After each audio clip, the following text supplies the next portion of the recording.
Hi guys, welcome to the first day of No Expenses Spared Impy Stout week, and I even stumbled saying the word Impy. Off to a fantastic start.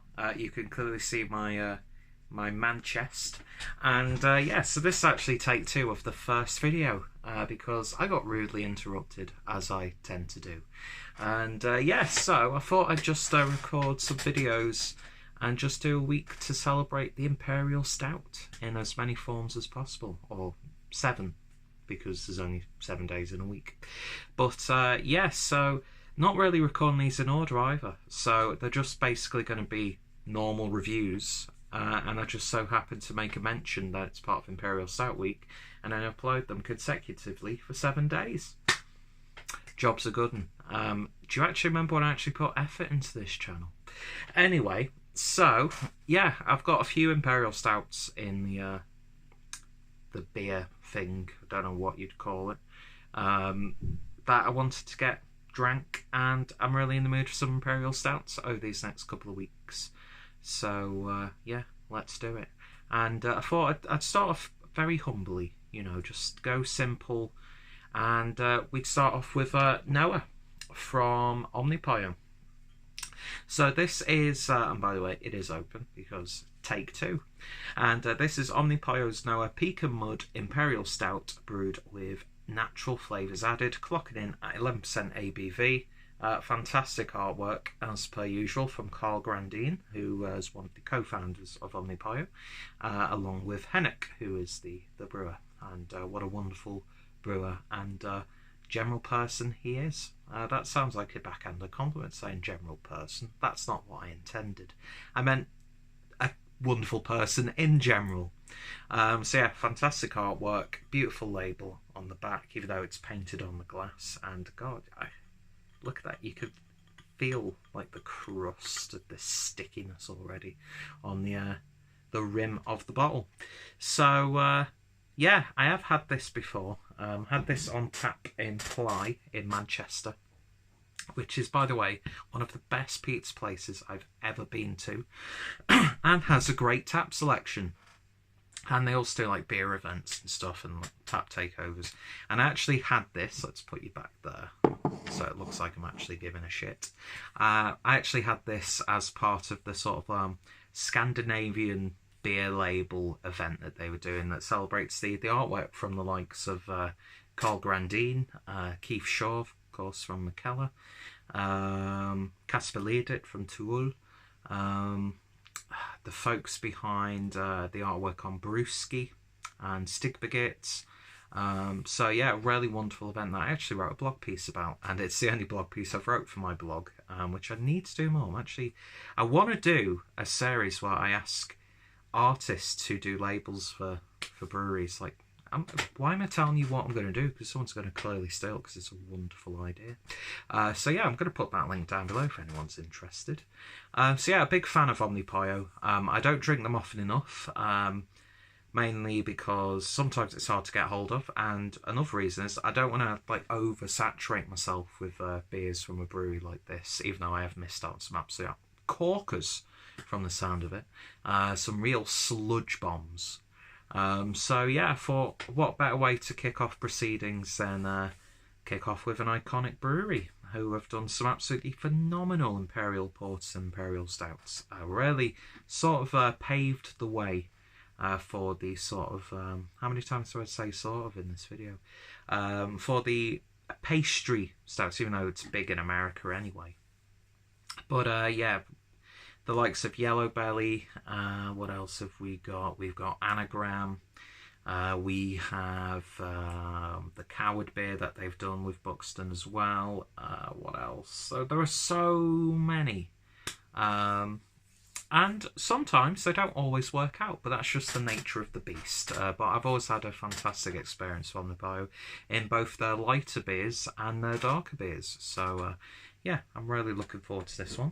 Unfortunately, I don't have an Omnipollo glass, so I'm going to go for the next best thing that I have, and that's 2-all glass. So, luckily, I haven't smelt it, I haven't tasted it, or anything like that. Thankfully, I got interrupted before the review actually kicked off, so every cloud, I suppose. So let's get this beer poured and see what we get. And that is just, you've struck oil there, mate. Look at that. It's like you're pouring diesel from the pump. Oh, and then it goes into chocolate milkshake when you mix it all up. Just those little dark, intense drops. Fantastic stuff. I've just poured it all in straight away. And yeah, beer in the glass. And that to me is pretty much jet black. Maybe some very subtle oaky tones around the edge of the glass. But yeah, that's dense and thick. You saw how it was pouring. And look at that. It's like a sponge cake batter of a head. Just shy of a finger. That's what she said. Of a really nice, dark, intense, khaki, almost coffee looking head. It just looks fantastic, doesn't it? Especially in this style of glass. Anyway, let's see what we get on the nose. That's so sweet. Loads of chocolate. Let's put you back there. Oh, you can actually see it a little bit better now. Cute little face. Oh, isn't he lovely? Oh, it could be a woman. Let's not get into that discussion. But yeah, it's smelling like cake batter, like a really intense sweet chocolate cake. There's a little bit of nuttiness in there. I wouldn't necessarily say pecan. Almost has like a roasted almond aroma to it. But yeah, it's smelling absolutely divine. No indication of the ABV at all. But yeah, sticky toffee pudding. Like one of those chocolate volcano cakes. What those cakes were, it's like, it's obviously cooked, but it's a little bit uncooked inside. Great terminology there, and it all spews out. That's what it was reminded of. It's just like, it's dessert. It's a dessert stout, as you would expect. Smells absolutely wonderful. So let's give it a taste. Cheers, guys. Cheers, smiley person.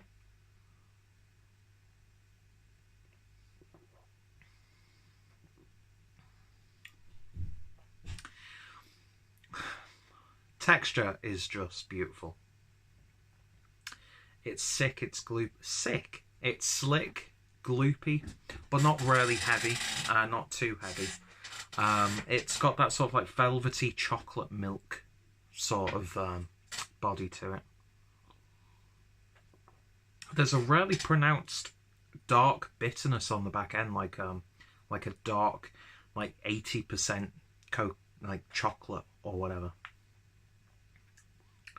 And you sort of get that like nuttiness, and it does taste a little bit synthetic, as you would expect. But with the background of like the malt build and those other flavours in there, you kind of overlook that. Do you know what I mean? It's not an off flavour or an offensive flavour, but it's clear that they've used synthetic ingredients in this. But it adds to like the theatrics and the majesty of the beer, I suppose. Yeah, that pecan flavour is definitely coming out a lot more on the flavour than it was on the nose. There's still like a roasted almond in there. I will say it's not as sweet when you actually drink it compared to the nose, which is, forgive me for sounding picky, but it is a little bit disappointing. It's not as like dense or as sickly sweet as you'd expect from the nose, although I know that Omnipollo do have beers that really do deliver on that sweetness. It sort of has that like that woody earthiness maple syrup has, but without that dense sweetness that maple syrup has. So you're getting all those sorts of flavours. It's all in that ballpark. You will have tasted plenty of Imperial Stouts like this one.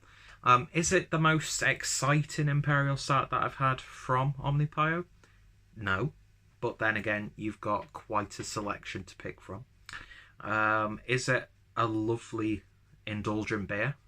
Hell yes. ABV masked ridiculously well.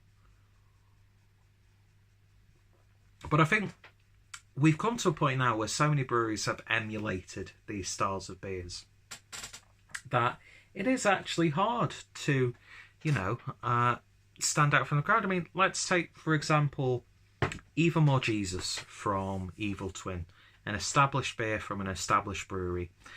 It still stands up with the rest of them, but we've come quite a long way from there. I mean, we've surpassed this point as well with the flavourings in there.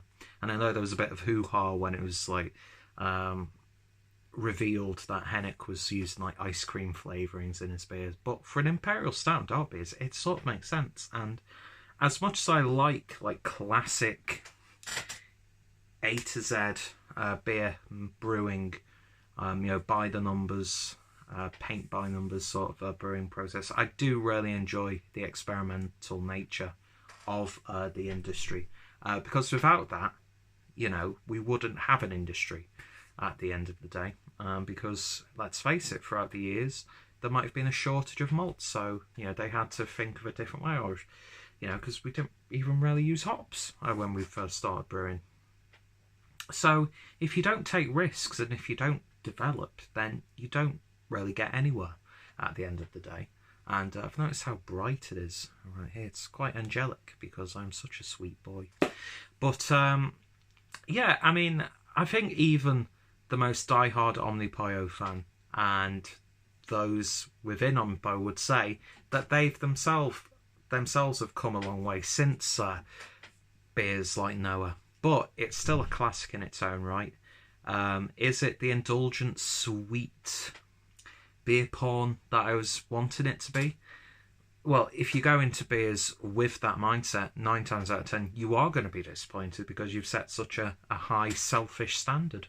But I just think this is still a wonderful beer, but it's not my favourite Omnipollo beer. Would I buy another bottle? Hell yes, I'd like to buy a bottle to see what it's like when it's aged a little bit. But I know for a fact that if I was to miss this one and see another Imperial Stout from Omnipollo, I'm going to get a really exciting experience as well. And I've got to say, this was actually tasting a little bit more sweeter and indulgent when I was having it on tap, when it was chilled down a little bit. It was almost like you were literally like having slightly chilled chocolate milkshake or chocolate milk. So I think sometimes having these sorts of stouts a little bit colder actually works well, because you're not really getting that roastiness. You're getting those other flavours that are in there that shout out a little bit more. And then you sort of like mind's tricked of this tastes like chocolate milk or like a frappuccino, but in beer form. But yeah, I think this is still very high quality beer indeed, and I'm really bloody enjoying it, and I will continue to enjoy it. So off to a good start on Imperial Stout Week as a bird appears on my screen. In terms of a rating, I give this one an 8 out of 10. If you've tried it, let me know your thoughts, opinions. I know they play around with this beer, and I think they've actually had to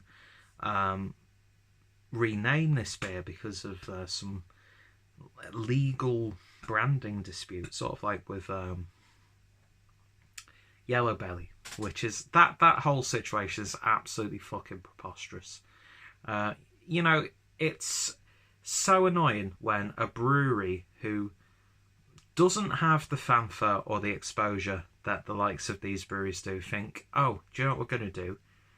We're going to fuck everything up for everyone else. And it gets a little bit petty. That's the way I see it. Is it Bateman's who have put the dispute in against Omnipollo? It's quite frankly fucking ridiculous. Because Omnipollo with Yellow Belly aren't taking away custom from your beer. It will definitely take away custom because of the way you've behaved. But I'm sure, you know, the guys at Omnipollo were much more civil when this situation came up. But I'm only theorising, of course. I just find it absolutely ridiculous. That's the part of the industry that I really do get a little bit pissed off about, is when there are trademark disputes and it's like, you're two completely different breweries and sometimes the beers are completely different styles, People aren't fucking stupid. Do you know what I mean?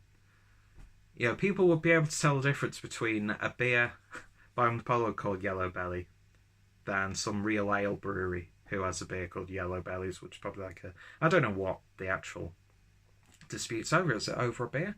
I don't care to look into it because it's fucking stupid to me.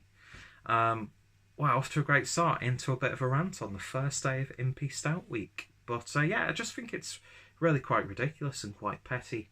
Just let people drink beer, have fun. You know, work with other breweries. You know, come to a resolution instead of just, you know, getting your legal team to do it because you're too cowardly to deal with it yourself. Anyway, that's my 2 cents on a subject which is well old by now and nobody's probably even talking about. But yeah, so if you've tried this, let me know your thoughts, opinions. I think there are some like barrel-aged versions of this as well. I think they do play around with this specific beer. So let me know what your favourite incarnation is, if that's the case. I should research a hell of a lot more in these beer reviews when I make claims like that, of course. But hey, I'm the clueless drinker. The clue's in the title. And yeah, so 8 out of 10, Omnipollo, fantastic brewery.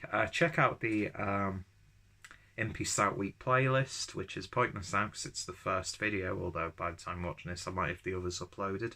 Check out my Omnipollo playlist, check out Omnipollo, and yeah, if any of my friends and fellow beer tubers have reviewed this one, their links will be down below as well. So, off to a good start, and I'm trying to think which Imperial Stout we should look at tomorrow. Only time will tell. Thank you guys for watching, and I shall hopefully see you tomorrow. Cheers.